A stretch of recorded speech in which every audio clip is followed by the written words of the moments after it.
नमस्कार, मैं स्नेह गोस्वामी आप सबके सामने आज एक कहानी लेकर प्रस्तुत हुई हूँ।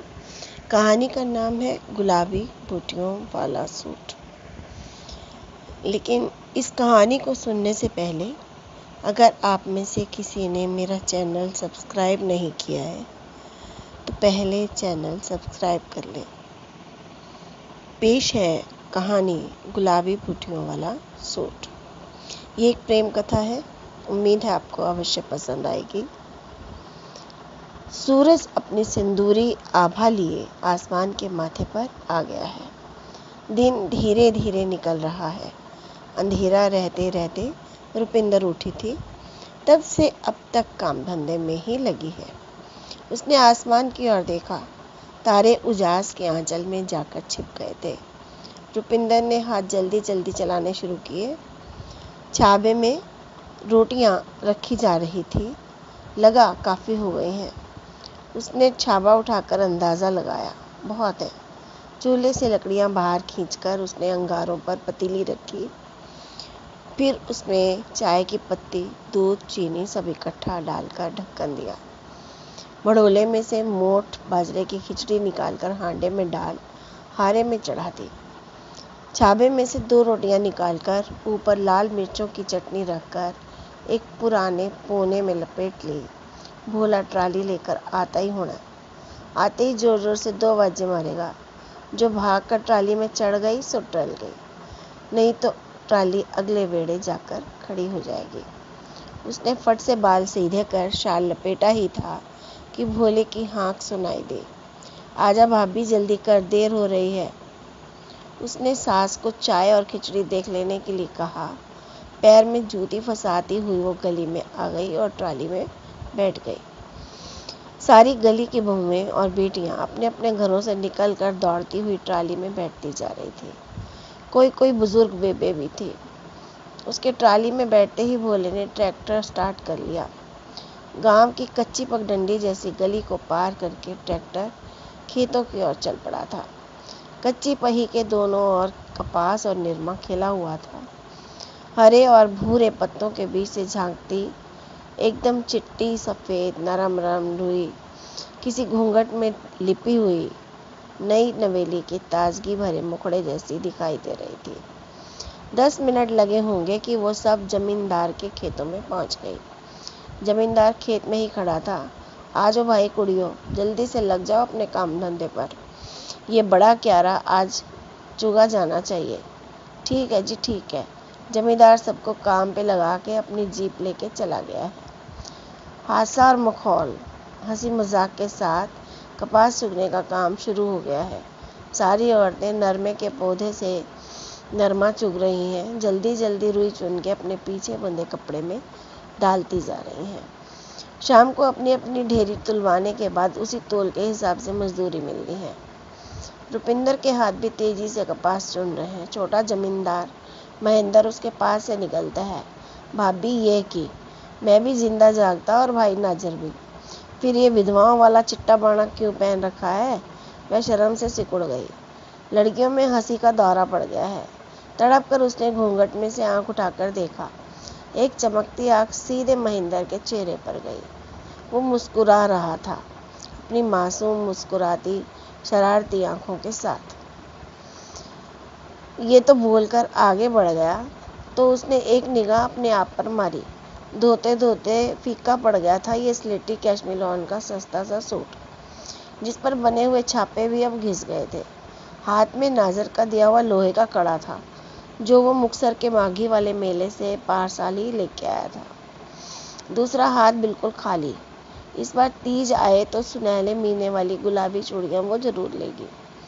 चूड़ियाँ खनकते हाथों से जब वो नाजर को रोटी पकड़ाएगी, बहकती फिसलती सोच पर उसने तुरंत काबू पा लिया और फिर से कपास चुनना शुरू कर दिया। महेंद्र ने अफीम की चुटकी और मसाले वाली चाय बनवा ली है। भोला सबको पीतल के गिलासों में चाय पकड़ा रहा है, साथ में आटे वाले 4-4 बिस्कुट भी। सारी औरतें महेंद्र को असीस रही हैं। जिंदा रहे, जवानियाँ माने, रब इसको खुश रखे, सुखी रहे। इस टाइम चाय की बहुत ज़रूरत थी। महेंद्र आवाज़ देता है, भाई किसी और को चाय चाहिए तो आके ले जाओ।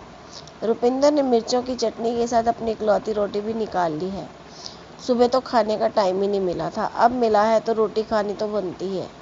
उसका मन किया उठ के एक गिलास चाय और ले ले, पर संकोच ने पैर पकड़ लिए थे। कोई और तो जा नहीं रही, वो अकेली कैसे चाय लेने जाए। अरे ये क्या, महेंद्र क्या मन पढ़ना भी जानता है। उसने भोले को चाय का डोलना देकर भेज दिया है, ले भाभी चाय। उसने बिना कुछ कहे गिलास आगे बढ़ा दिया। भोले ने गिलास फिर से भर दिया है।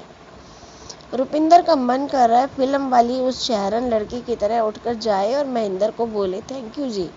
पर रुपिंदर तो रुपिंदर है, नाजर की बोटी है, इस गांव में ब्याह कर आई है, इसलिए वो चुपचाप चाय पीती रहती है। चाय पीकर लड़कियों ने हीर छो ली है, ये पंजाब का लोकगीत है।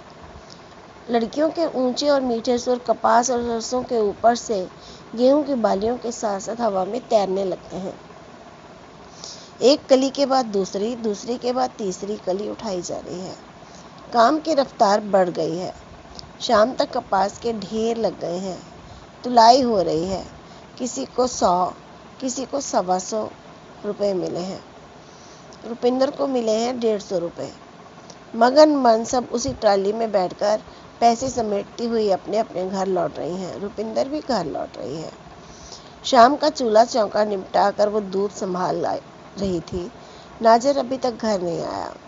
वो सब्जी एक कटोरे में निकालकर पत्थर के कुंडे के नीचे ढक देती है। रोटियां छाबे में ही रहने देती है। नाजर बैठा होगा दोस्तों के साथ ताश की मंडली में, या शराब पी रहा होगा। जब अच्छे से मन भर जाएगा तब घर आएगा। ये उसका रोज का ही काम है। गिरता पड़ता शराबी हुआ आधी रात को घर लौटता है। कभी रोटी खाता है, कभी बिना खाए ही सो रहता है, पर उसे गालियां देना कभी नहीं भूलता। माँ अंदर से आवाज़ दे रही है, रुपिंदर पुत्र तू सो जा, आएगा तो अपने आप रोटियां खा लेगा। सुबह से काम कर कर के थकी पड़ी है, सुबह फिर काम पर जाना है, सो जा मेरी बच्ची धी। वह चुपचाप अपने कमरे में आ गई है। चारपाई टेढ़ी करके बिना गद्दा बिछाए ही लेट गई है। आंखें बंद कर सोने की कोशिश कर रही है, पर एक शरारती आंख बंद करते ही आंखों के सामने आकर खड़ी हो जाती है। सोने नहीं दे रही कमबख्त। सुबह उसकी आंख 4 बजे ही खुल गई। साथ वाली चारपाई पर नाजर खराटे भरता हुआ भी सो रहा है। उसने कल खेत से तोड़े बैंगनों में आलू डालकर बैंगन आलू की सब्जी चढ़ा दी। आटा गूंद के फुलके भी बनाकर छावे में लपेट कर रख दिए। सारा काम निपटाकर वो बरामदे में बंधे टंगने के पास पहुंची। पहनने के लिए कपड़े लेने को हाथ बढ़ाया। सामने कई सूट टंगे थे, पर आज उसे कोई पसंद ही नहीं आया। उसने अपने दाज वाले संदूकों को खोला। ऊपर ही नीली जमीन पर सुर्ख गुलाबी फूलों वाला सूट रखा था। उसने उठाकर प्यार से सहलाया। नरम नरम कपड़े का स्पर्श उसके मन को भीतर तक आर्द्र कर गया। वह सूट उठाकर मंजा टेढ़ा करके नहाने चली गई। थोड़ी देर बाद ही रुपिंदर अपना गुलाबी दुपट्टा ओढ़े, नीली जमीन और गुलाबी फूलों वाला सूट पहने बैंगन आलू की सब्जी के साथ रोटी खा रही थी। आंखें दरवाजे पर ही लगी थी और कान भोला के ट्रैक्टर और उसकी आवाज़ का इंतज़ार कर रहे थे। सूट के गुलाबी फूल एक बार फिर से खिल उठे थे। ये थी कहानी गुलाबी फूलों वाला सूट। उम्मीद है आपको पसंद आई होगी। अगर आप इस कहानी को पसंद कर रहे हैं तो कमेंट करना, लाइक करना और शेयर करना मत भूलिएगा।